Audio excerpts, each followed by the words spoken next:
Everyone. Welcome to another Supply Side podcast. I'm Chris Cieto with RV Business Magazine. Joining me is Michael Rheinheimer with Business Magazine. And our guest today is Michael Matson with Lightspeed. Michael is the North American Enterprise Account Executive for Lightspeed, and he's here to tell us a little bit about what they're seeing in the industry today. And Michael, thank you so much for joining us.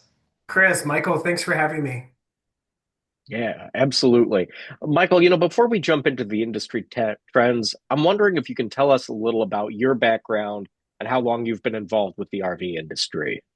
Yeah, absolutely. So my background is pretty similar to a lot of people that started in the industry. I grew up in northern Minnesota, and so a big part of my childhood was going to the lake, riding the sleds and power sports, going RVing with my grandparents.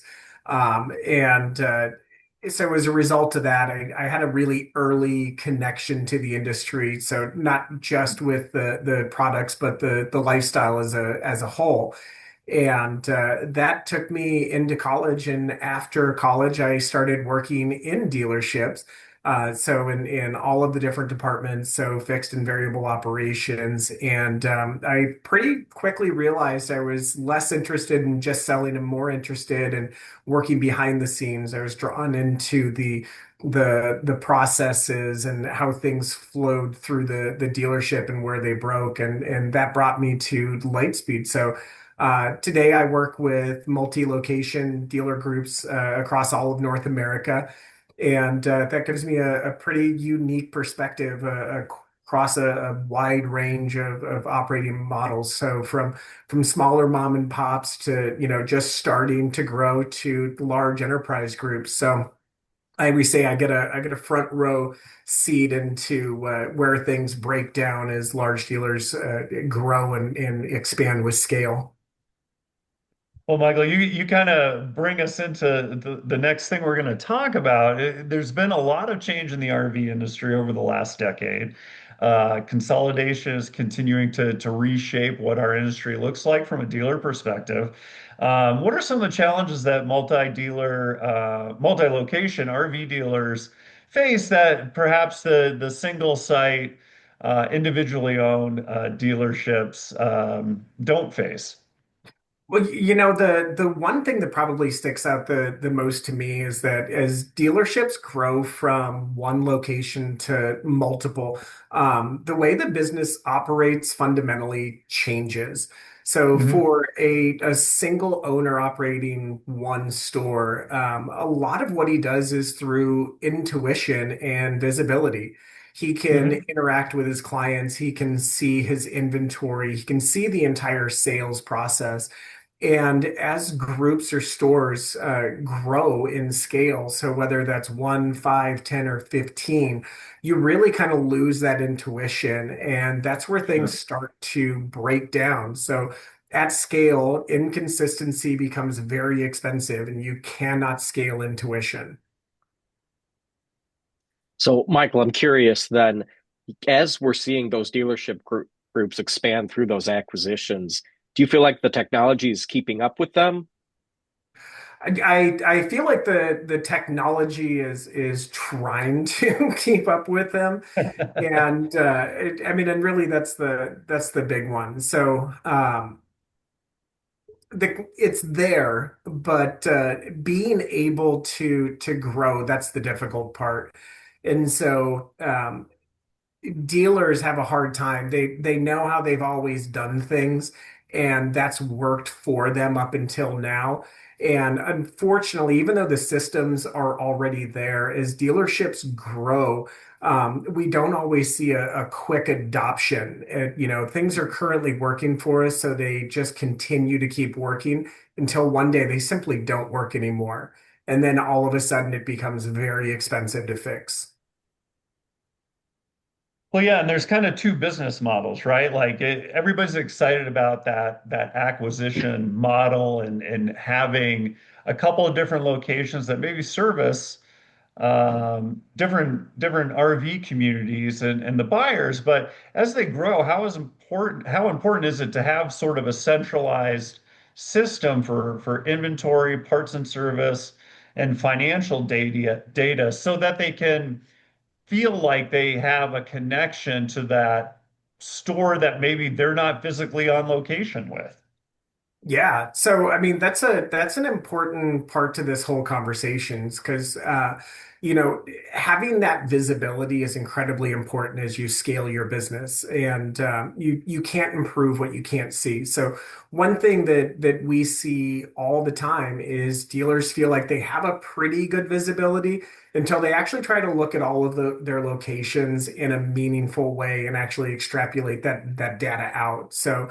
And then they realize service is doing things one way at this location, inventory is doing something entirely different, and then we get into accounting, and that's an entirely different story altogether. So at that point, leadership teams across the organization are just kind of guessing at what they need to do. So Yeah. if you have a disconnected system, you're just going to create disconnected decisions, and so. If you don't trust the data, then things slow down. Decisions take a lot longer. Issues they're harder to isolate, and then small problems just become bigger ones. I remember Right. a group that we were implementing with, and they really did it the great way. They took a hard look, and we took a hard look at all of their SOPs and their processes throughout the entire organization. And once you do that, you kind of get a really good understanding of how different locations are doing things. And and that's a big part of acquisitions. When you acquire new organizations, you are not just growing in sales, revenue, and inventory. Those are very quick, and you notice those things right away. But Sure. if you don't build a system and you don't take that slow approach where you're actually improving the processes and the systems along with that acquisition, you're not going to scale correctly. And then again, it just simply becomes way more expensive down the road. Well, not only scaling correctly, but also there's two aspects where you feel like you're all on the same page, or you talk about being on the same page.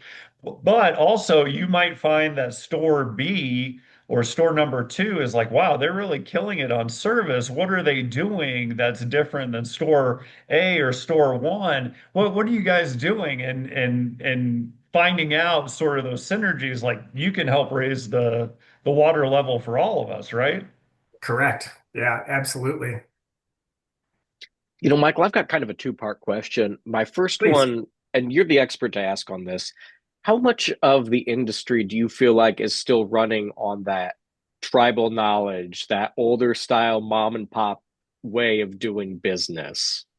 Yeah, I mean, if we're honest, a large portion of the industry is they're still running on spreadsheets. They're still running on tribal knowledge, and that works for a little bit. And I had kind of alluded to it a little earlier. So at a smaller scale, the owner can be very hands-on. They Mhm. have the same core group of people, or they have a group of people that have been with them a long time. Um, and again, that works until it just doesn't. But usually the breaking point comes once the business actually grows, when new rooftops are added, or even more so when that key employee, that long-term employee leaves, and then they take all of that knowledge with them, and which is typically undocumented.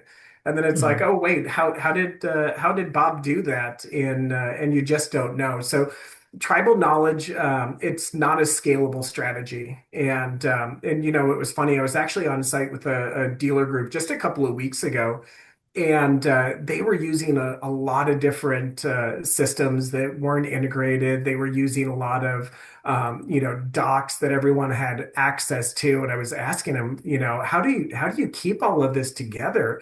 How do you know how to Sure. find things? And he said, oh, well, we've got Mary for that, and she's great at keeping our systems organizing and helping us find data.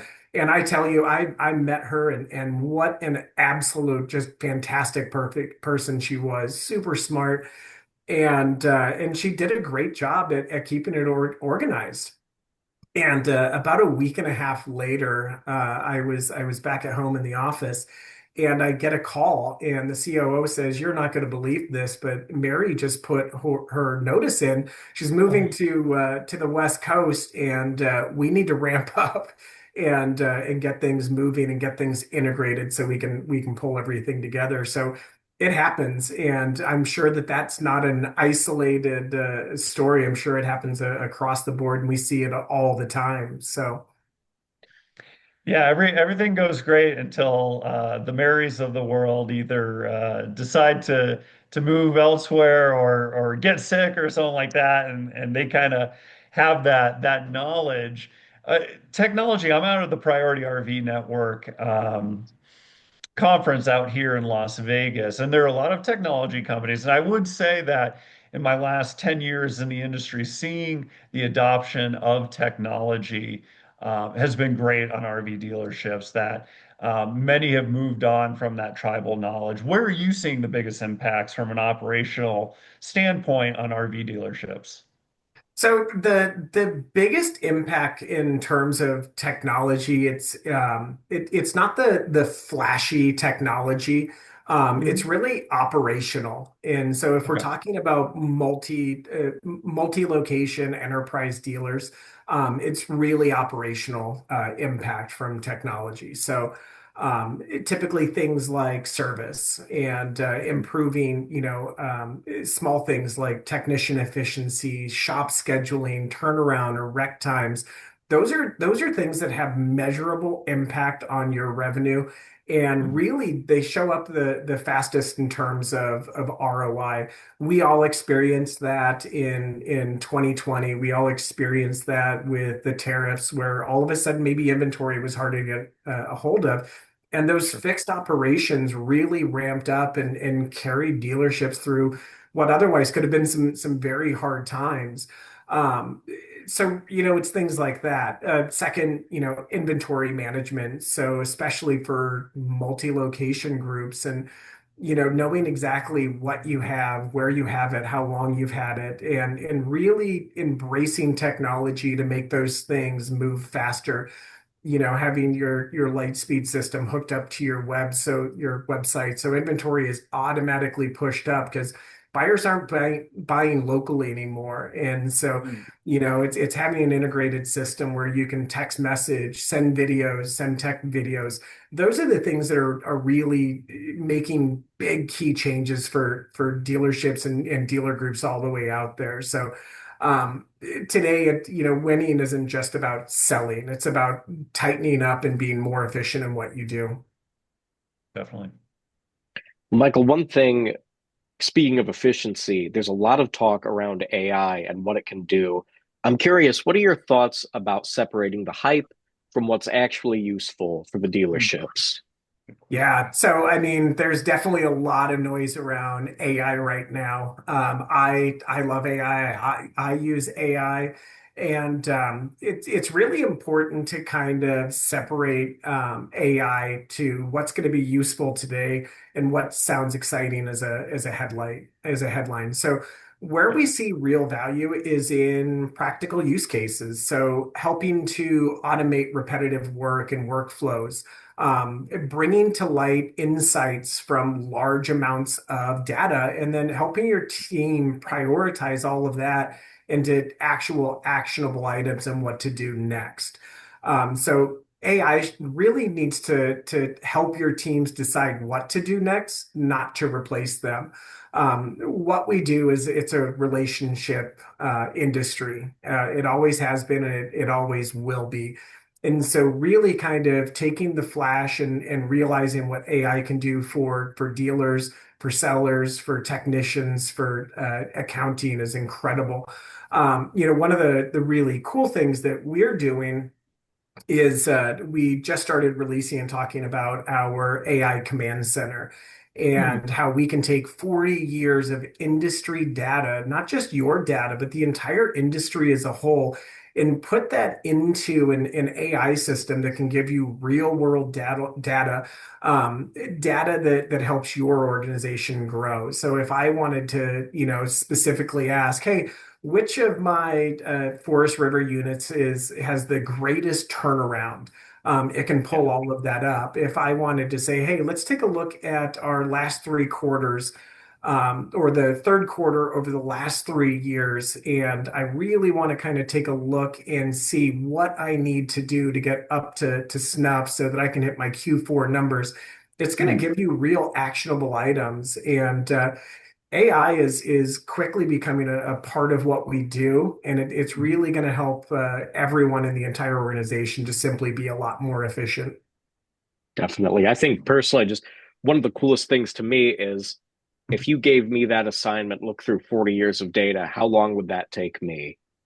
Versus if you feed it into the AI, you've got it back in a matter of seconds. Yeah, yeah, Yeah. absolutely. Well, when we look at the last 40 years, we've had peaks and valleys in our industry. And in the RV industry, we've had a longer valley than normal, as far as new unit sales and RV shipments and that sort of thing. And it's been happening really since the COVID boom.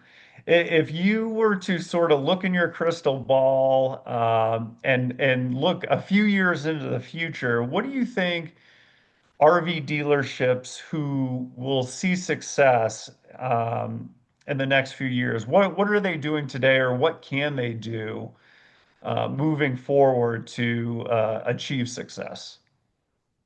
So, looking 3 years out to see what's going to happen in the industry, I think the big thing that we're going to notice is that there's going to be a much larger gap between the top performing groups and the rest of the industry.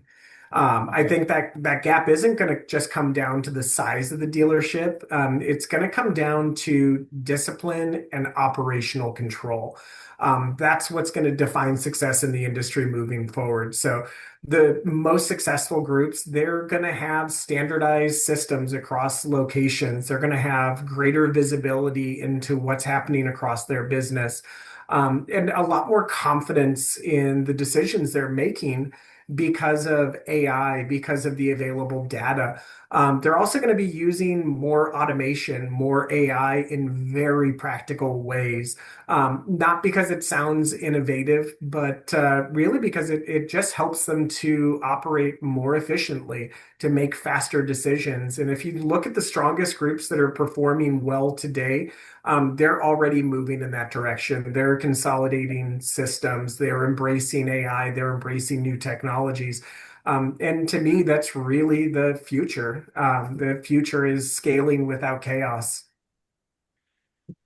I Very like good. that. Yeah, I would have to agree with that. Talking to dealers here at the conference, when we sit down in 3 years again from now, Michael, we'll see how well we did and how well the predictor was of this. And I think you're going to find you're pretty accurate. So. Yeah, I hope so, but we'll see what happens. Definitely.